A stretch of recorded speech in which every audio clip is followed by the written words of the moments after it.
Sir మొదటిగా మనం మాట్లాడాలి అనుకుంటే గనక మీరు గత వారమే జిఆర్లో కవర్ చేశారు. సిరియాలో మీరు మాట్లాడుతున్నప్పుడు అక్కడ గొడవలు జరుగుతూ ఉన్నాయి. అసద్ ప్రభుత్వం వాళ్ళు క్రమక్రమంగా సిరియా మీద గ్రిప్ కోల్పోతుండడం గురించి మాట్లాడారు. బట్ ఇప్పటికి చూసినట్టయితే వాళ్ళు పూర్తిగా వాళ్ళ చేతి నుంచి వెళ్ళిపోయింది. సో అదంతా మీరు అఫ్కోర్స్ జిఆర్లో కవర్ చేస్తారు. కానీ దీన్ని మిలిటరీ యాంగిల్లో చూసినట్టయితే, డిఫెన్స్ యాంగిల్లో దీన్ని మనం ఎలా చూడాలి సార్? భారత్ ఇక్కడ సిరియాలో జరిగిన దాని నుంచి భారత్ రక్షణ విభాగం ఎలాంటి జాగ్రత్తలు తీసుకోవాలి, వాళ్ళు ఎలాంటి పాఠాలు వాళ్ళకి దొరికాయి దీని ద్వారా? మనకు చూస్తే కనుక ఇక్కడ ఈ రెండు యుద్ధాలు కూడా, యుక్రెయిన్ రష్యా యుద్ధం కావచ్చు, లేదా మనకు గల్ఫ్ లో జరుగుతున్నటువంటి వెస్ట్ ఏషియాలో జరుగుతున్న యుద్ధం కావచ్చు, ఈ రెండిట్లో కూడాను చాలా గుణపాఠాలు నేర్చుకోవాల్సిన ఆవశ్యకత మనకున్నది. గతంలో ఉన్నటువంటి ట్రెడిషనల్ యుద్ధాలు ఏవైతే మనం చేశామో, పాకిస్తాన్ తోటి కావచ్చు లేదా చైనా తోటి కావచ్చు, ఈ యుద్ధాలన్నీ కూడాను మనకు కన్వెన్షనల్, అంటే మనకు ఆర్మీ బేస్డ్ ఎక్కువ ఉండేది, ఎయిర్ ఫోర్స్ సపోర్ట్ ఇచ్చేది. తర్వాత ఒక 1971లో కొద్దిగా నేవీ ప్రభావం ఉండింది తప్పితే మిగతా అంతా కూడాను మనకు ట్యాంకులు, ఫీల్డ్ గన్స్, తర్వాత ఇటువంటివన్నీ కూడాను మనం వాడాము. సెన్సర్స్, రెడార్స్, ఇవన్నీ కూడాను చాలా ఓల్డ్ టెక్నాలజీతో మనం యుద్ధాలు చేసాం. మన కాంటింజెంట్స్ ఏవైతే మనకు ఆర్మీ బటాలియన్స్ ఉన్నాయో, కాంటింజెంట్స్ ఉన్నాయో, ఇవన్నీ కూడాను ఎప్పుడో బ్రిటిష్ కాలం లేదా అంతకంటే ముందర ఉంటున్నటువంటి కాలంలో మనకి ఎలా ఉండినాయి అదే పద్ధతిలో ఇప్పుడు కూడా నడుస్తుంది. కానీ ప్రపంచంలో ఈ కొత్త కొత్త యుద్ధాలు చూస్తున్నాం మనం. ఎస్పెషలీ రెండవ ప్రపంచ యుద్ధం తర్వాత ప్రతి యుద్ధంలో ఏదో ఒక కొత్త నూతనత్వం, దాంట్లో ఏదో కొత్త టెక్నాలజీ రావడము, దాని స్ట్రాటజీస్, టాక్టిక్స్ కొత్తవి రావడం, ఇవన్నీ మనం చూస్తున్నాం. ఎస్పెషలీ రీసెంట్ గా జరుగుతున్నటువంటి యుద్ధాలలో కీలకమైన కొన్ని అంశాలు మనం నేర్చుకోవాల్సిన ఆవశ్యకత ఉంది. మనకి ఎప్పుడైతే మనకు అజర్బైజాన్, అర్మేనియా ఈ రెండు దేశాల మధ్య యుద్ధంలో డ్రోన్స్ ప్రభావం ఏంటో మనం చూసామో, డ్రోన్స్ వల్ల రమారమి అర్మేనియా సైన్యానికి సంబంధించిన ఫీల్డ్ గన్స్ కానీ, వాళ్ళ ట్యాంకులు కానీ, ఆర్మర్డ్ పర్సనల్ క్యారియర్స్ కానీ, మిజైల్ సైలోస్ కానీ, ఇవన్నీ కూడాను ఒక్క దాటికి ధ్వంసం అయిపోయిన విషయం మనం చూసాం. సో అందుకని డ్రోన్స్ అన్నది ఎంత కీలకమో మనకు ఆ యుద్ధం తర్వాత మనకు అందరికీ తెలిసి వచ్చింది. అంతవరకు మన దేశంలో డ్రోన్స్ అన్న సమస్య లేదు, ఎవరు పట్టించుకోలేదు దాని గురించి.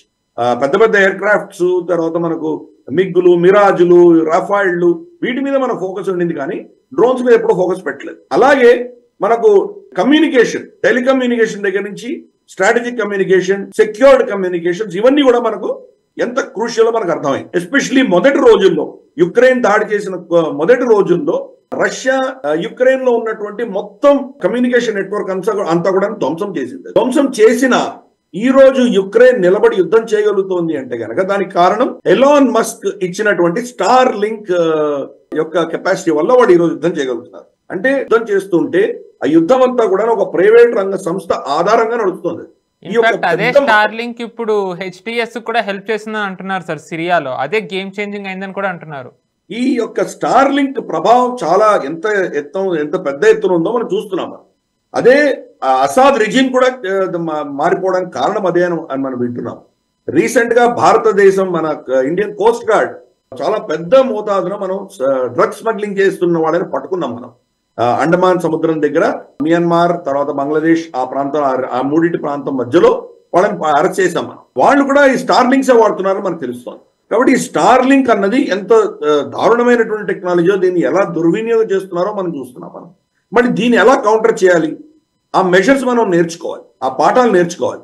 లేదంటే కనుక ఇదే స్టార్ లింక్ తోటి మన కమ్యూనికేషన్స్ కి అంతు పట్టకుండా టెర్రరిస్టులు మన దేశంలో వచ్చి ఏమైనా కార్యకలాపాలు చేస్తే వాళ్ళ కమ్యూనికేషన్ మనకి ఏంటో మనకు తెలియని కూడా తెలియదు. డైరెక్ట్ గా వాళ్ళు ఉన్నటువంటి దేశంలో ఆఫ్ఘనిస్తానో, పాకిస్తానో, మరి రేపటి రోజు టర్కీయో ఎక్కడి నుంచి వస్తారో మనకు తెలియదు.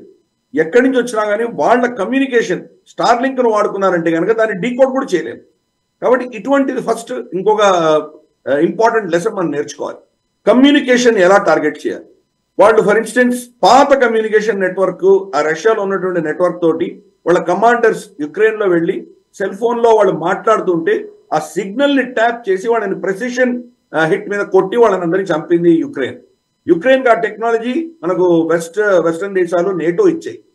అంటే కమ్యూనికేషన్ ని ఎలా మనం ఛేదించవచ్చు, మనము మన శత్రువుకు దొరకకుండా మన సెక్యూర్డ్ కమ్యూనికేషన్ మనం ఎలా పెట్టుకోవాలి అన్న విషయం మనకు అర్థమైంది. పెద్ద ట్యాంకుల కాలం తోటి వీళ్ళు కీవ్ మీదకి రష్యన్ సైన్యం పెడితే మొత్తం ఆ కాలం ట్యాంకులని ధ్వంసం చేసి పడేయగలిగారు వీళ్ళు. యుక్రెయిన్. అంటే ఆ టెక్నాలజీ అన్నది కొత్త టెక్నాలజీస్ వస్తే కనుక ఆల్మోస్ట్ ప్రపంచంలో 2వ పెద్ద శక్తి అయినటువంటి రష్యా కూడా నిర్వీర్యం అయిపోయింది. ఈ రోజు HTS అన్నటువంటి ఒక టెర్రరిస్ట్ ఆర్గనైజేషన్, వాళ్ళు ఆల్మోస్ట్ మెరుపు దాడిలాగా వారం రోజులలోపు మొత్తం సిరియాను వాళ్ళు కబ్జాలో తీసుకోగలిగారంటే ఆ టెక్నాలజీ లేని వాళ్ళు చేయలేనటువంటి పరిస్థితి.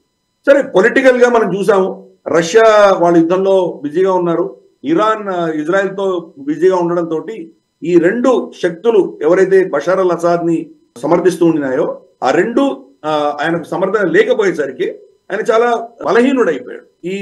ఈ పరిస్థితిని అదును చూసుకుని ఈ HTS ఎవరైతే ఉన్నారో వాళ్ళు మెరుపు దాడి చేయగలిగారు. మెరుపు దాడి చేసినా కానీ కూడా దాంట్లో మనం చూసాము సిరియన్ ఆర్మీ యొక్క కమ్యూనికేషన్ ని వాళ్ళు జామ్ చేయగలిగారు.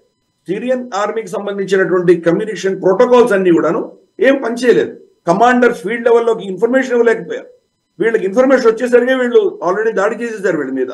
అలా ప్రతి పట్టణం వాళ్ళు దాడి చేసుకుంటూ వెళ్ళిపోయారు వాళ్ళు. కాబట్టి ఈ టెక్నాలజీ ఎక్కడి నుంచి వచ్చింది వాళ్ళకి. అలాగే ఇందాక నువ్వు చెప్పినట్టు స్టార్లింక్ కమ్యూనికేషన్ వాళ్ళ దగ్గర ఉంది. స్టార్లింక్ కమ్యూనికేషన్ వాళ్ళ దగ్గర ఉంటే బషార్ అల్ అసాద్ కానీ, సిరియన్ ఆర్మీ కానీ, సిరియన్ ఫోర్సెస్ కానీ వీళ్ళు దాన్ని కౌంటర్ చేయలేకపోయారు. దాన్ని వీళ్ళు పసిగట్టలేకపోయారు. దాంట్లో ఏం జరుగుతుందో కమ్యూనికేషన్ లో వీళ్ళకు ఎటువంటి ఇన్ఫర్మేషన్ లేకుండా పోయింది. పైపెచ్చు వీళ్ళ కమ్యూనికేషన్ జామ్ అయ్యాయి.